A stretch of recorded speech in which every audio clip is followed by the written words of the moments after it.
नमस्कार दोस्तों, मेरा नाम है विजय कुमार गिरी और मैं आप लोगों का एक बार फिर से स्वागत करता हूं अपने यूट्यूब चैनल जिसका नाम है सुगा क्लासेस फॉर एग्रीकल्चर। दोस्तों, आज के वीडियो में हम लोग बात करेंगे जर्नल एग्रीकल्चर के 19वें लेक्चर की। इसमें आज हम लोग क्या पढ़ेंगे, रोज के तरीके से 20 क्वेश्चन पढ़ेंगे और 20 क्वेश्चंस में जो आपके 20 क्वेश्चन रहेंगे उनके 4 ऑप्शन रहेंगे। उसमें से केवल एक ही ऑप्शन आपका सही रहेगा। ये जो मैंने 20 क्वेश्चन बनाए हैं, ये 20 क्वेश्चन जो निमरा सुंडा जी की बुक है उसी बुक में से मैंने बनाया है। जो मैं पढ़ा रहा हूँ उसी में से है। तो एक तरीके से ऐसे समझिए कि आपकी प्रैक्टिस करने के लिए है। चलिए शुरू करते हैं। उससे पहले मैं आप लोगों को बता दूं कि अगर आप लोग बीएससी एग्रीकल्चर कर रहे हैं और आप इस समय फर्स्ट सेमेस्टर में हैं, तो आप ये जो 8 कोर्सेज यहाँ दिए गए हैं, ये आप 8 कोर्सेज पढ़ रहे होंगे। अगर आप चाहते हैं कि ये 8 कोर्सेज आपको अच्छे से पढ़ने को मिल जाए, आपको कहीं इधर उधर भटकने की जरूरत ना पड़े, तो आपको क्या करना है, इस क्यूआर कोड को स्कैन करना है और स्कैन करने के बाद आपको क्या करना है, 500 रुपये का पेमेंट करना है। इस क्यूआर कोड को स्कैन करिए और 500 रुपये का पेमेंट कर दीजिए। पेमेंट करने के बाद आपको क्या करना है कि जो पेमेंट का स्क्रीनशॉट है वो हम तक भेजना है। हम तक आप भेजेंगे कैसे, टेलीग्राम पर जाइए और टेलीग्राम पर जाकर सर्च करिए @विजय कुमार गिरी 945। जिस तरीके से लिखा है बिल्कुल ऐसे ही लिखना। इसको लिखोगे तो आपको मिल जाएगा टेलीग्राम पे। वहां पर आपको क्या कर देना है, एक स्क्रीनशॉट सेंड कर देना है। आपने जो पेमेंट किया है उसका स्क्रीनशॉट सेंड कर देना है और इसके साथ साथ टेलीग्राम जो आप जिस मोबाइल नंबर से चलाते हो उसको सेंड कर देना है। ये दो चीजें आप जब हमें सेंड कर दोगे तो आपको जो सिलेबस है वो प्रोवाइड करा दिया जाएगा। तो चलिए टॉपिक पर अपने वापस आते हैं और टॉपिक शुरू करते हैं। सबसे पहला क्वेश्चन ये है, mycorrhiza is a symbiotic association between, यानी कि जो माइक्रोराइजा होता है ये किन्हीं दो दो चीजों के बीच में सिम्बायोटिक एसोसिएशन से बना होता है। सिम्बायोटिक एसोसिएशन का यहाँ पर मतलब है कि ये एक दूसरे की मदद करते रहते हैं। तो ये ऑप्शन आपका जो माइक्रोराइजा है ये किससे संबंधित है? ऑप्शन ए एल्गी या फंजाई, ऑप्शन बी बैक्टीरिया या root, and option C fungicide and roots, and option D nematodes and roots. तो इसमें से कौन सा ऑप्शन है जो आपका राइट आंसर हो सकता है? तो आपका जो ऑप्शन है वो है ऑप्शन नंबर सी, बोले तो फंजाई और रूट्स, यानी कि जो प्लांट की रूट होती है वो, और इसके साथ साथ प्लांट की रूट, और प्लांट के रूट के साथ साथ हमारा जो फंजाई होता है, ये एक तरीके का ऐसा समझो आप कि रिलेशन बना लेते हैं, जिससे कि प्लांट प्लांट से कुछ चीजें ऐसी होती हैं जो फंजाई को फायदा करती हैं और फंजाई की कुछ ऐसी चीजें होती हैं जो प्लांट को फायदा करती हैं। तो इसी को हम बोलते हैं सिम्बायोटिक एसोसिएशन और इन्हीं चीजों को क्या बोलते हैं, माइकोराइजा बोला जाता है। अगला क्वेश्चन है VAM, जिसको हम बोलते हैं vesicular arbuscular mycorrhiza, is a use to, यानी कि जो VAM है ये किस में यूज किया जाता है? Increase water absorption, solubilize phosphorus in plants root, provide nitrogen fixation, या फिर कंट्रोल सॉइल पैथोजेंस। इनमें से कौन सा ऑप्शन है जो आपका राइट आंसर हो सकता है? तो आपका जो ऑप्शन नंबर बी है, solubilising phosphorus in plants root, यानी कि जो फास्फोरस होता है, मिट्टी में जो फास्फोरस पड़ा होता है उसको सोलबलाइज बनाने के लिए, उसको घुलनशील बनाने के लिए, जिससे प्लांट जो है उसको आसानी से एब्जॉर्ब कर सके, इसके लिए यूज किया जाता है। किसका? VAM का यूज किया जाता है। अगला क्वेश्चन है, cereal are deficient in which amino acid. Cereal का मतलब क्या है? अनाज वाली फसलें। जो अनाज वाली फसलें हैं उनके अंदर कौन सा एसेंशियल एमिनो एसिड नहीं पाया जाता? ऑप्शन आपके इस तरीके से हैं, लाइसिन, मिथायोनिन, ट्रिप्टोफोन, या फिर ग्लूटामाइन। इनमें से कौन सा ऐसा अमीनो एसिड है जो अनाज वाली फसलों में नहीं पाया जाता है? जैसे कि वीट है आपका, इसके साथ साथ राइस है, मेज है, इन सब में नहीं पाया जाता है। तो आपका जो ऑप्शन नंबर ए है, बोले तो लाइसिन, लाइसिन नहीं पाया जाता है। सीरियल्स जो होती हैं, सीरियल जो हमारी क्रॉप्स होती हैं उनके अंदर लाइसिन नहीं पाया जाता है। अगला क्वेश्चन है, which amino acid is deficient in legume. Legume में कौन से अमीनो एसिड नहीं पाई जाती? जैसे अभी मैंने थोड़ी देर पहले अनाज का पूछा था, उसी तरीके से लेग्यूम के पूछ रहा हूँ, बोले तो दाल वाली फसलें। तो इसमें कौन सी ऐसी चीज है, कौन सा ऐसा अमीनो एसिड है जो दाल वाली फसलों में नहीं पाया जाता? तो आपके ऑप्शन इस तरीके से हैं, लाइसिन, मेथायोनिन, वेलानिन और ल्यूसिन। इसमें से कौन सा अमीनो एसिड है जो दाल में नहीं पाया जाता है? तो आपका जो ऑप्शन नंबर बी है, मेथायोनिन, ये आपका बिल्कुल राइट आंसर हो जाएगा, क्योंकि मिथायोनिन क्या होता है, लेग्यूम में नहीं पाया जाता है। अगला क्वेश्चन है, power tiller is most suitable for the cultivation of, कहने का मतलब सीधा सीधा ये है कि पावर टिलर जो कि एक ट्रैक्टर चालित या फिर पावर टिलर एक तरीके की मशीन आती है, वो किस में यूज करी जाती है? पावर टिलर किस चीज के लिए यूज किया जाता है? वीट में यूज किया जाता है, या शुगर केन में यूज होता है, या पैडी में, या फिर कॉटन में? पावर टिलर का यूज इनमें से कौन सी फसल में यूज होता है? तो आपका जो ऑप्शन है, ऑप्शन नंबर सी, पैडी में यूज किया जाता है। अब मैं आपको बताता हूँ पैडी में इसका यूज क्या होता है। देखो, पैडी में जब हम ट्रांसप्लांटिंग करते हैं, तो उसी ट्रांसप्लांटिंग में इसका यूज होता है। जब हम इस 21 से 25 दिन के बाद धान की जब ट्रांसप्लांटिंग करते हैं मेन फील्ड में, तो उसके लिए यूज किया जाता है पावर टिलर का। आगे बात करते हैं।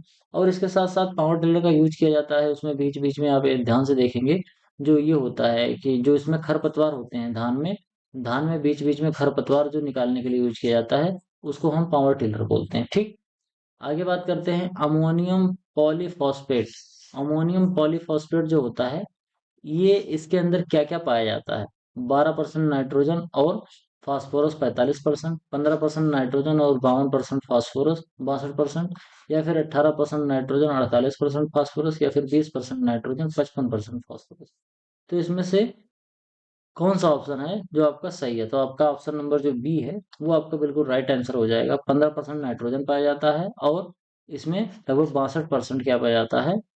फास्फोरस पाया जाता है। आगे बढ़ेंगे। अगला क्वेश्चन है, टेट्राजोलियम टेस्ट किसके लिए किया जाता है? कई बार एग्जाम में पूछा गया है कि टेट्राजोलियम टेस्ट जो होता है, वो किस चीज के लिए किया जाता है? तो आपके ऑप्शन इस तरीके से हैं, जर्मिनेशन को पता करने के लिए, सीड की वायबिलिटी को पता करने के लिए, या सीड डोरमेंसी में यूज किया जाता है, या फिर डिजीज रेजिस्टेंस में यूज किया जाता है। किन चीजों में टेस्टेजा जो ये टेस्ट है, सॉरी टेट्राजोलियम टेस्ट है, ये किस में यूज किया जाता है? तो आपका जो ऑप्शन नंबर बी है, जिसको हम बोलते हैं सीड वायबिलिटी, यानी कि हमारा सीड जो जर्मिनेट करेगा कि नहीं, हमारा ये सीड जो है, ये जर्मिनेट करेगा कि नहीं करेगा, इसको चेक करने के लिए टेट्राजोलियम टेस्ट किया जाता है। टेट्राजोलियम टेस्ट होता कैसे है, ये मैंने बहुत डिटेल में बताया है, जो मैं बुक पढ़ा रहा था, एक कम्पिटिटिव बुक ऑफ एग्रीकल्चर, तो भी मैंने पढ़ाया था। और इसके साथ साथ अगर आप और ज्यादा डिटेल में समझना चाहते हैं, तो जो मैंने आपको बनाना पढ़ाया है, बनाना कहने का मतलब ये है कि बनाना मैंने इंस्टेंट हार्टिकल्चर वाली जो सीरीज चल रही है, उसमें मैंने पढ़ाया था। तो उसमें से आप बनाना वाला चैप्टर जब खोलोगे, तो वहां पर आपको टेट्राजोलियम टेस्ट मिल जाएगा। तो वहां से आप अच्छे से इसको समझ सकते हो। आगे हम बात करें, in a wet nursery of rice the level of water maintained in, यानी कि अगर हमको एक वेट नर्सरी बनानी है राइस की ऐसी नर्सरी बना रहे हैं जहां पानी का हमारे पास अभाव नहीं है, बिल्कुल पानी अच्छी मात्रा में है, तो वहां पर जो हमारी नर्सरी है, वहां पर वाटर लेवल कितना होना चाहिए? 2 सेंटीमीटर, 5 सेंटीमीटर, 10 सेंटीमीटर, या फिर 15 सेंटीमीटर?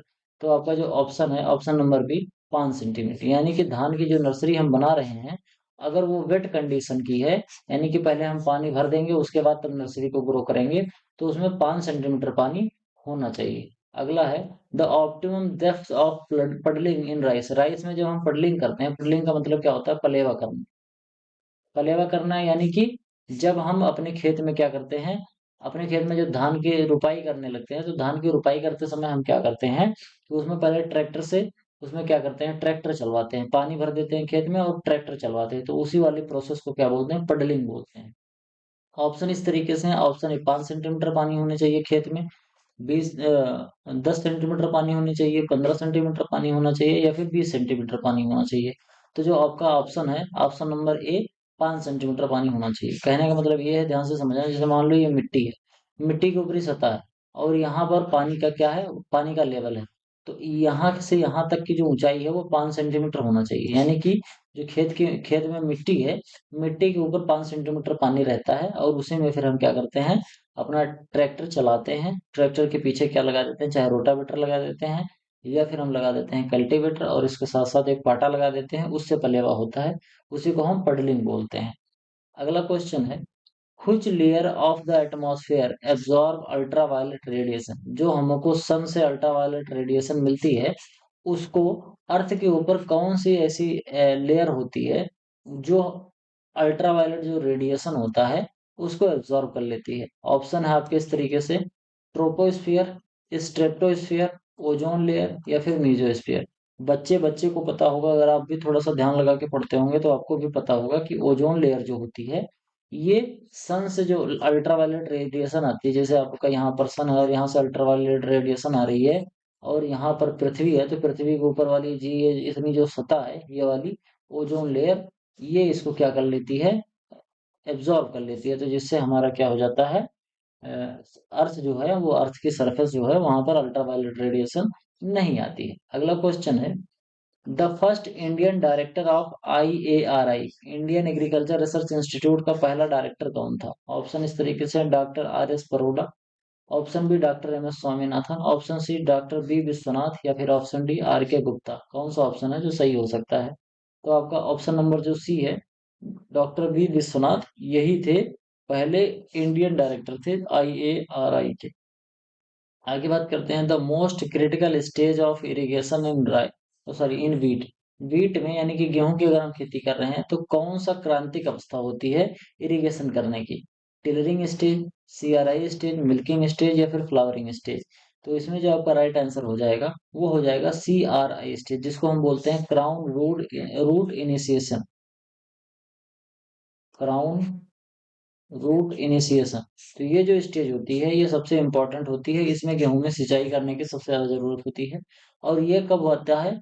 ये आता है सोइंग के लगभग 21 दिन बाद, जब हम गेहूं की सोइंग कर देते हैं, उससे उस दिन से लेकर लगभग 21 दिन के आसपास में जो है वो क्राउन रूट इनिशिएशन वाला CRI स्टेज आता है, जो कि सबसे ज्यादा क्रिटिकल होता है गेहूं की कंडीशन में।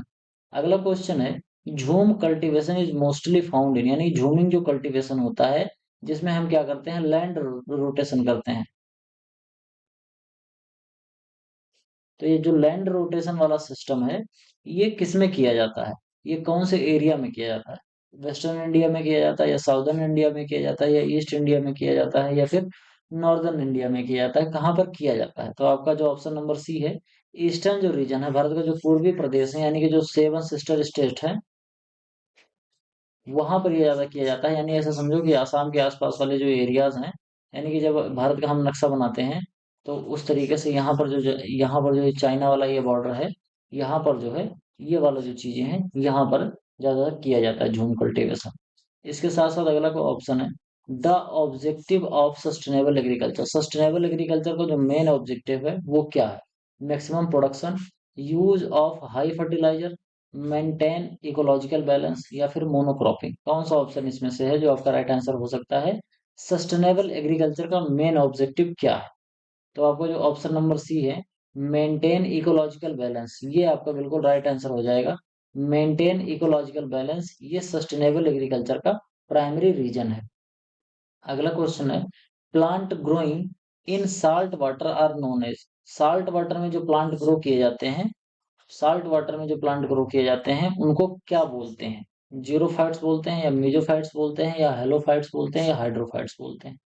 तो इसमें जो आपका ऑप्शन है वो है ऑप्शन नंबर सी, इसको बोलते हैं हेलोफाइट्स। ठीक। अगला है, crop canopy temperature is measured by, crop की जो कैनोपी होती है, यानी कि क्रॉप का जो ये कैनोपी जो निकली होती है, जो ढेर सारी ब्रांचेस होती हैं क्रॉप में, उसकी कैनोपी का जो टेम्परेचर मेजर किया जाता है वो किससे मेजर किया जाता है?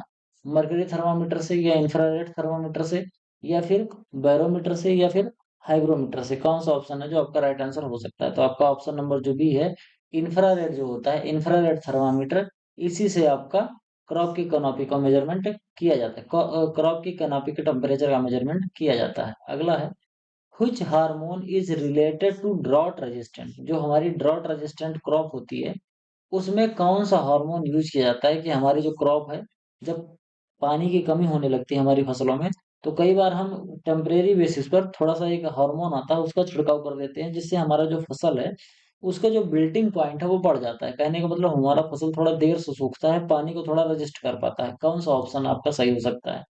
ऑक्सिन, साइटोकाइनिन, एब्सिसिक एसिड, या फिर जिबरेलिन? कौन सा ऑप्शन इसमें से सही हो सकता है? तो आपका जो ऑप्शन नंबर सी है, बोले तो एब्सिसिक एसिड, ये आपका बिल्कुल राइट आंसर हो जाएगा। एब्सिसिक एसिड में, एब्सिसिक एसिड एक ऐसा हार्मोन है जो प्लांट को ड्रॉट टॉलरेंट बनाने में मदद करता है।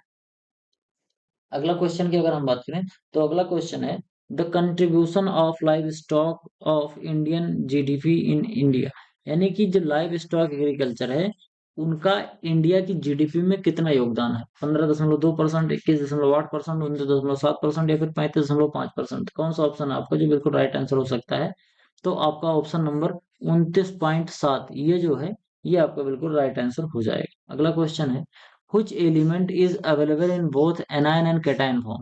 एनायन और कैटायन फॉर्म में कौन सा एलिमेंट मिलता है? जैसे प्लांट टोटल 17 एलिमेंट लेते हैं, तो 17 एलिमेंट में से कौन सा प्लस और माइनस दोनों फॉर्म में आ जाता है? आपके ऑप्शन इस तरीके से हैं, कैल्शियम, नाइट्रोजन, फास्फोरस और जिंक। कौन सा ऑप्शन है जो आपका बिल्कुल राइट आंसर हो सकता है? तो आपका ऑप्शन नंबर जो बी है, बोले तो नाइट्रोजन। यही एक 17 में से केवल यही एक इकलौता नाइट एलिमेंट है जो प्लांट एब्जॉर्ब करते हैं, और ये प्लस फॉर्म में भी होता है और माइनस फॉर्म में भी होता है। अगला क्वेश्चन है, which wind causes rainfall in Tamil Nadu? Tamil Nadu में जो बरसात होती है, उसके लिए कौन सा मानसून रिस्पॉन्सिबल होता है? मतलब किस मानसून की वजह से तमिलनाडु में बरसात होती है? South west monsoon, north east monsoon, western disturbance या फिर साइक्लोन विंड? किसकी वजह से बरसात होती है तमिलनाडु में? तो आपका जो ऑप्शन है, ऑप्शन नंबर बी, वो है north east monsoon. North east में जो मानसून बहता है, उसकी वजह से तमिलनाडु में बरसात होती है। तो आज के लिए केवल इतना ही। 20 क्वेश्चन आपके जो थे वो खत्म हुए। आई होप आपको वीडियो पसंद आया होगा। वीडियो पसंद आया हो तो वीडियो को लाइक करें, हमें फाइनेंशियली जरूर सपोर्ट करें, क्योंकि आपका वीडियो बनाने में काफ़ी ज़्यादा मेरा एफर्ट लग रहा है और काफ़ी ज़्यादा मुझे फाइनेंशियल कंडीशन थोड़ी सी गड़बड़ हो रही है, बहुत पैसा लग रहा है इसमें। तो अगर आप हमें सपोर्ट करेंगे तो बहुत अच्छा होगा।